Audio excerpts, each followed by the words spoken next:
Assalamualaikum warahmatullahi wabarakatuh. Alhamdulillah. Assalatu wassalamu ala rasulillah amma ba'd. Kaum muslimin yang dirahmati Allah subhanahu wa ta'ala, kali ini kita akan membahas tentang ucapan kufur dari pimpinan PBNU, ya, Yahya Khalil Saquf. Di mana di dalam video ini Yahya Khalil Saquf ini membangga-banggakan Islam Nusantara, ya. Sementara Islam yang ada di Timur Tengah itu disebut oleh dirinya Islam yang abal-abal, ya. Yang paling baik ini adalah Islam Nusantara katanya, ya. Jadi dia ini termasuk orang-orang jamaah Islam Nusantara, kalau disingkat menjadi jin. Jin itu bagian dari iblis, ya. Jadi pantaslah kalau disebut seperti iblis, ya. Coba kita simak pernyataan dari Yahya Khalil Saquf, kaum muslimin. Islam kita ini Islam Nusantara. Islam kita ini Islam yang sejati, bukan Islam abal-abal model Timur Tengah. Jadi Islam Nusantara itu Islam yang sejati katanya, bukan Islam abal-abal seperti yang ada di Timur Tengah, ya. Pertanyaannya kaum muslimin, agama Islam yang ada di Indonesia ini asalnya dari mana? Hah? Coba dari mana? Dari Jawa. Kalau dari Jawa pantas namanya Aswaja, asli warisan Jawa. Atau pendahulu-pendahulu dari bangsa Indonesia yang mereka orang-orang jahiliyah, tidak mengenal Tuhan, menyembah pohon, menyembah gunung, menyembah batu, ya. Itu namanya Aswaja, iya, asli warisan jahiliyah. Ya kalau Ahlussunnah wal Jamaah, ya harus dia Islamnya dari Timur Tengah. Nggak ada Islam Nusantara. Nggak ada Islam Nusantara, itu nggak ada, ya. Islam di Nusantara ini asalnya dari Timur Tengah, dari Arab. Kalau nggak ada Islam dari Timur Tengah, ya, ini Yahya Saquf Khalil dan juga kroco-kroconya itu, yang nggak bakal ngerti yang namanya Tuhan itu Allah, Nabi itu Muhammad SAW, nggak ngerti tata cara bagaimana membersihkan kotoran yang keluar dari lubang kemaluannya. Kalau nggak ada Islam dari Arab, cebok saja nggak ngerti caranya si Khalil Saquf ini kok membangga-banggakan Islam Nusantara, ya. Innalillahi wa inna ilaihi rajiun. Ini parah kaum muslimin, ya, parah, ya. Ini parah kaum muslimin. Kok bisa-bisanya ngomong Islam Nusantara itu Islam yang sejati, ya. Kalau di Timur Tengah itu Islam abal-abal. Lah Indonesia ini bisa nyembah Allah, mengakui Nabi Muhammad SAW sebagai Nabi utusan Allah, ya. Nabi itu orang mana? Hah?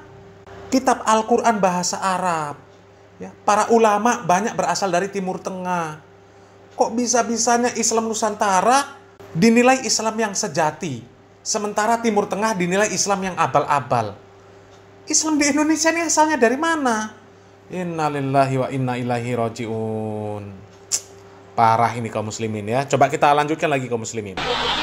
Ini Islam sejati, Islam Nusantara ini. Serius, serius. Saya silakan nanti dicari, saya upload satu makalah di akademia .edu itu. Saya beri judul Bhinneka Tunggal Ika, tapi bahasa Inggris karena terpaksa, karena waktu itu yang nyuruh orang Inggris. Di situ saya gambarkan bagaimana perbedaan, kenapa Islam Nusantara mampu menjadi Islam yang sejati. Kenapa? Karena Islam hadir dan hidup di Nusantara ini bukan sebagai penakluk, bukan sebagai penakluk. Lain dengan yang di Arab dan anak-anak peradabannya, semuanya Islam datang sebagai penakluk. Ya kurang lebih sebagai penjajah, mohon sewu. Lain dengan yang di Arab dan anak-anak peradabannya, semuanya Islam datang sebagai penakluk. Ya kurang lebih sebagai penjajah. Ya kurang lebih sebagai penjajah. Ya kurang lebih sebagai penjajah. Innalillahi wa inna ilaihi rajiun. Pantesan kaum muslimin, ya. Orang-orang seperti ini bisa bekerja sama dengan orang-orang Israel. Karena apa? Karena Islam sendiri sumbernya dimusuhi sama Mereka disebut penjajah. Jadi tujuan orang Yahudi supaya umat Islam ini membenci agamanya sendiri, membenci sumber agamanya sendiri, itu tanpa perlu mereka bercapek-capek, berlelah-lelah untuk membuat provokasi, ya. Orang Islam sendiri sudah membenci Islam, sudah membenci sumber agama Islam, sudah membenci di mana negara tersebut adalah negara yang terjaga, yang tidak akan dimasuki oleh Dajjal. Jadi yang seperti ini, ya kesukaan orang-orang Yahudi, kesukaan orang-orang Israel kaum muslimin. Jadi ketidakridhoan mereka terhadap umat Islam ini, ya sebelum umat Islam ini mengikuti agama mereka, ini tanpa mereka berlelah-lelah, orang Islam sendiri akan merangkak mengikuti mereka. Lihat buktinya, ya, dapat tiket pesawat gratis PP dari Israel ke Indonesia. Ya, coba bayangkan kaum muslimin ya, tiket pesawat PP gratis ya, dari Israel untuk 5 orang. 5 orang pengurus NU ya, dapat tiket gratis PP dari Israel ke Indonesia. Yang kalau kita rinci biayanya kaum muslimin ya, kita ambil dari merdeka.com ini kaum muslimin ya. Kisaran biaya dihabiskan 5 kader NU Israel ya. Ini setidaknya hampir 50 juta yang perlu disiapkan warga negara Indonesia jika ingin ke Israel. 1 orang itu kaum muslimin. Bayangkan ya, 1 orang. Kemudian ini perginya 5 orang. Ya, 250 juta sekali jalan. Itu untuk keperluan administrasinya. Ya, belum lagi untuk yang lain. Ya, 500 juta saja itu untuk tiket PP mereka dan mengurus administrasi mereka. Ya, mengurus visa dan lain sebagainya. Ya, belum yang lain. Ya, ya pulang juga nggak mungkin nggak dapat deposito kaum muslimin. Ya, itu loh kaum muslimin. Jadi orang-orang Israel, orang-orang Yahudi paling demen memelihara orang-orang seperti ini kaum muslimin. Ya, menghancurkan Islam dari dalam secara perlahan-lahan. Seolah-olah mereka Islam, tapi mereka merongrong agama Islam. Ya, menghancurkan Islam dari dalam. Na'udzubillah min dzalik, na'udzubillah min dzalik. Terus terang kaum muslimin ya, mendengar ucapan yang seperti itu, hati ini sakit kaum muslimin. Ya, kok bisa-bisanya mengatakan Islam yang sejati, Islam yang ada di Nusantara, Islam Nusantara. Sementara Islam yang ada di Timur Tengah itu Islam abal-abal. Dan lebih menyakitkan lagi kaum muslimin, dikatakan Islam yang ada di Arab itu ya ditegakkan dengan cara menjajah. Berarti Nabi Muhammad SAW, para sahabat radhiyallahu anhum ajma'in, para tabi'in, para atba'ut tabi'in, ya, para ulama yang berada di Timur Tengah, mereka menegakkan Islam dengan cara menjajah, dituduh dengan cara menjajah. Innalillahi wa inna ilaihi raji'un. Ya, jadi Nabi Muhammad SAW itu disebut juga sebagai penjajah oleh manusia ini. Ini apa enggak perkataan kufur namanya kaum muslimin? Ini kufur kaum muslimin. Ya, agama Islam ya, diturunkan oleh Allah Subhanahu wa taala melalui malaikat Jibril kepada orang Arab. Siapa?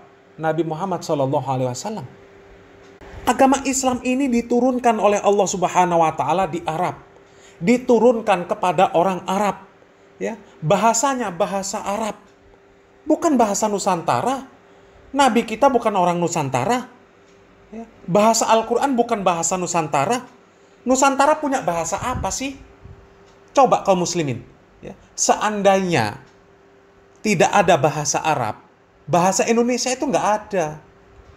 Jadi jangan sok-sokan mengatakan agama Islam yang sempurna, agama Islam Nusantara.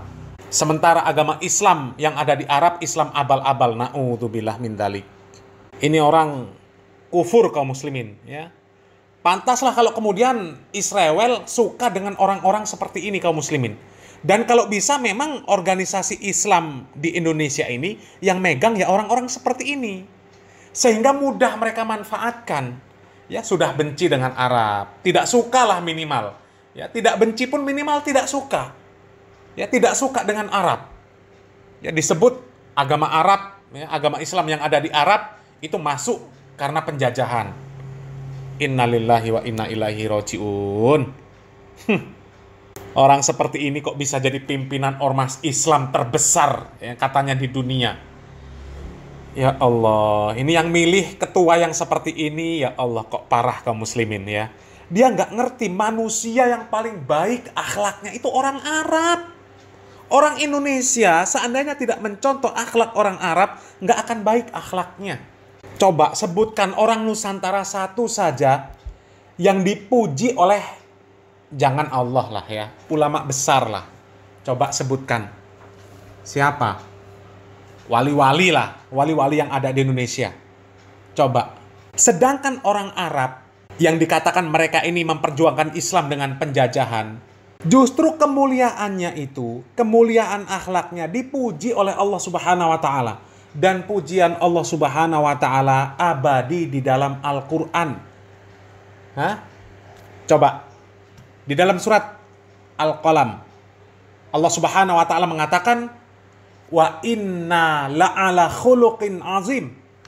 Sesungguhnya engkau Muhammad benar-benar berbudi pekerti yang tinggi, yang agung.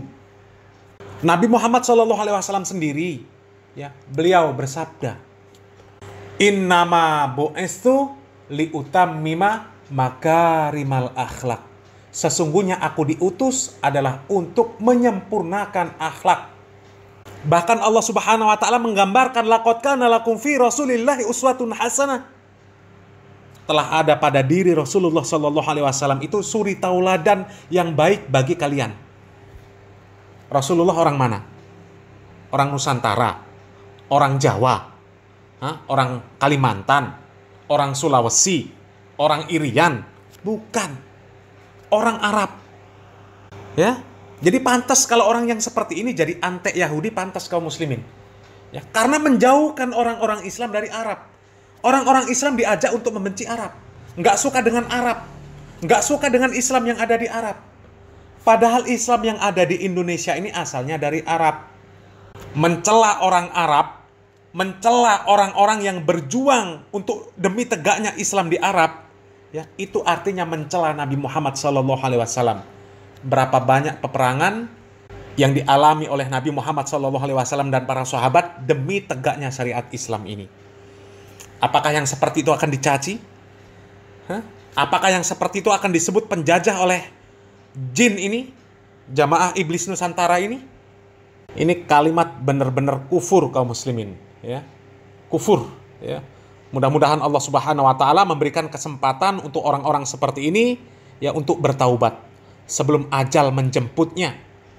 Sebelum penyesalan datang kepada mereka, yang penyesalan tersebut tidak ada artinya kaum muslimin. Ya, mudah-mudahan jamaahnya juga segera sadar kaum muslimin ya. Salam waras, salam akal sehat. Barakallahu fikum. Wassalamualaikum warahmatullahi wabarakatuh. Ma'asyiral muslimin, kita harus tahu bahwa ada usaha Zionisme dan usaha kaum misionaris untuk memisahkan Islam dari sumber Islam. Antum tahu sekarang ada jaringan Islam Nusantara atau Jamaah Islam Nusantara yang mereka ingin memisahkan Islam dari mana? Dari Nabi Muhammad SAW. Nabi Muhammad itu datang bukan sebagai orang Arab. Beliau datang sebagai utusan Rabbul Alamin. Sebagai utusan Allah Subhanahu wa ta'ala. Tugas beliau itu bukan mengarabkan Islam, bukan. Tapi mengislamkan Arab dan mengislamkan dunia. Jadi tugas beliau bukan mengarabkan Islam, tapi mengislamkan Arab. Tatkala Islam sampai ke Mesir, Mesir bukan Arab. Dan Mesir pada waktu itu dikuasai oleh Romawi. Jadi Islam. Kemudian Islam sampai kemana? Ke Spanyol, ke Eropa. Eropa jadi Islam, bukan jadi Arab. Bukan. Jadi Islam. Ketika Islam masuk ke Indonesia, Islam itu mengislamkan Indonesia, bukan mengarabkan Indonesia, bukan. Tapi mereka berpikir, mereka ingin memisahkan Islam dari Arab. Nggak bisa. Islam dipisahkan dari Arab, gimana mau dipisahkan? Nabinya orang Arab. Al-Qur'annya Bahasa Arab. Apa bisa sholatnya diganti bahasa Indonesia? Karena Islam Nusantara sholatnya jangan pakai bahasa Arab lah. Kita kan di Indonesia. Jadi Allah Akbarnya diganti Allah Maha Besar. Gimana jemaah? Jadi kalau dikatakan bagaimana masyarakat kita, itu yang terjadi dengan masyarakat kita. Jadi ingin memisahkan Islam dari Islam. Jadi ingin menjadikan Islam itu menjawakan Islam. Jadi Islam dibikin Jawa. Kemarin dimulai dengan membaca Al-Quran pakai lagam Jawa. Jadi Islamnya dijawakan, bukan Islam ini mau mengislamkan Jawa. Karena agama yang diridhai Allah Subhanahu wa taala adalah Islam. Jadi kemanapun kita pergi, kita akan mendapatkan Islam itu satu. Nggak ada Islam Arab, nggak ada Islam Mesir, nggak ada Islam India, nggak ada Islam Eropa, nggak ada Islam Afrika, nggak ada Islam Australia, nggak ada Islam Malaysia. Yang ada Islamnya Nabi Muhammad sallallahu alaihi wasallam. Inna dina indallah al-Islam. Islam yang mana? Yang dibawa Rasulullah sallallahu alaihi wasallam. Kalau mau ada nabi baru di Indonesia, sudah berusaha. Kemarin di Indonesia ada nabi namanya Ahmad Musaddiq. Iya. Ngaku jadi Rasulullah, muncul Lia Eden. Muncul orang-orang mau bikin agama baru. Jelas orang menolak, tapi sekarang usahanya dibalik. Bagaimana mengislamkan atau menjawakan Islam? Indonesia ini ada berapa bahasa, saya mau tanya? Ada 300 lebih bahasa di Indonesia. Ada berapa suku di Indonesia ini? Ada ratusan suku. Terus mau gimana? Apa setiap suku punya Islam yang berbeda-beda nanti? Ini Banyuwangi Using, Islam Using. Ada Islam Madura, ada Islam Sunda, ada Islam, nggak mungkin jamaah. Dan itulah usaha yang perlu diperbaiki ya. Bahwasanya agama yang diridhai Allah ini agama Islam, bukan agama Jawa, bukan Islam Jawa. Terus bagaimana dengan kita lihat tradisi-tradisi? Orang memang kalau kita lihat, ya ana harapkan ada di antara antum nanti yang memiliki niatlah untuk memberikan manfaat kepada orang. Di Indonesia banyak tradisi-tradisi Jawa. Ketika Islam masuk ke Jawa, Islam itu melalui 2 periode.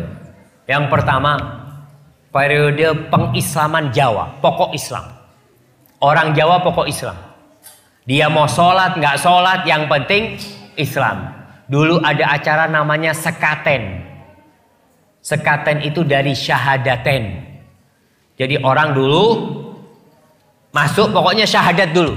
Mau sholat nggak sholat nggak apa-apa. Lalu kemudian Wali Songo, ulama-ulama yang datang ke Indonesia ingin menyempurnakan Islam itu. Islam yang sudah masuk ke Indonesia. Tapi penyempurnaan Islam itu tidak pernah berhasil sampai hari ini. Karena ketika mereka sedang berusaha menyempurnakan Islam, masuk Belanda dengan salibnya. Masuk Belanda dengan salibnya. Masuk Belanda dengan misionarisnya. Bahkan sebelum ada Al-Quran diterjemahkan ke bahasa Madura, sudah ada Injil berbahasa Madura pada waktu itu. Kita tahu bahwasanya penjajah itu membawa 3. Apa yang mereka bawa?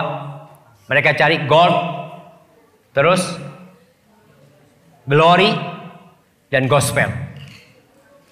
3G. Mereka cari kejayaan, mereka cari emas, dan mereka akan tebarkan gospel itu. Dan itu yang terjadi di Indonesia. 350 tahun kita dijajah, alhamdulillah masih Islam ya. Walaupun ada yang masuk Kristen, ada, tapi tetap kita menjaga keislaman kita seperti itu. Kemudian mereka berusaha bagaimana orang Islam tetap Islam tapi Islamnya nggak benar. Itu yang terjadi sekarang. Bagaimana orang Islam jangan keluar dari Islam lah, tetap Islam tapi Islam yang ya sudah nggak ngurus sama Islam. Bayangkan ada seorang profesor doktor nih, guru tafsir, guru besar di UIN Syarif Hidayatullah, kalau nggak salah, dia itu menghalalkan homoseksual.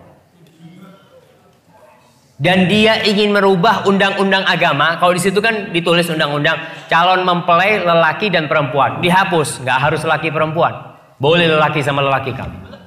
Na'udzubillah min dzalik. Ini usaha untuk merusak Islam itu sendiri. Yang mungkin antum kenal dengan Islam liberal ya, seperti itu. Itu usaha untuk merusak agama Allah Subhanahu wa taala. Jadi kalau dilihat bagaimana tradisi-tradisi, kita lihat tradisi itu. Kalau tradisi itu tidak ada hubungannya dengan ibadah, ya nggak ada masalah. Tapi kalau sudah hubungannya dengan agama tradisi itu, maka yang mana yang harus diikuti? Tradisi apa agama? Agama Allah Subhanahu wa taala. Tinggalkan tradisi. Namun orang yang meninggalkan tradisi akan menyulut api permusuhan. Betul. Nabi Muhammad SAW dimusuhi orang satu kampung. Bahkan mau dibunuh, mau diusir. Gara-gara apa sih? Meninggalkan tradisi. Orang-orang Arab itu tradisinya dari dulu. Mereka minta-minta sama patung ya. Antum lihat. Tradisi orang-orang ada sampai sekarang yang masih minta sama laut. Ada namanya larung laut. Ada petik laut. Saya mau tanya, itu tradisi dari siapa? Nenek moyang. Rasulullah datang dengan tradisi nenek moyang ada, tapi dirubah menjadi Islam. Bukan tradisinya diislamkan. Ngerti maksud tradisinya diislamkan? Tetap petik laut tapi bacaannya qul huwallahu ahad. Kita tetap itu pengabdian kepada siapa? Kita kepala kerbau kita berikan kepada siapa? Ketika ke laut itu. Kepada Allah? Bukan. Kepada jin-jin penunggu laut kita lempar ke sana. Minta keselamatan kepada siapa? Kepada Allah. Bukan. Maka lihat kepada tradisi-tradisi tadi, kalau memang tidak ada dalam Islam, tidak diajarkan oleh Nabi, kita tinggalkan. Karena kita hambanya Allah dan kita bukan hamba siapa-siapa. Hadza wallahu a'lam bissawab. Nah.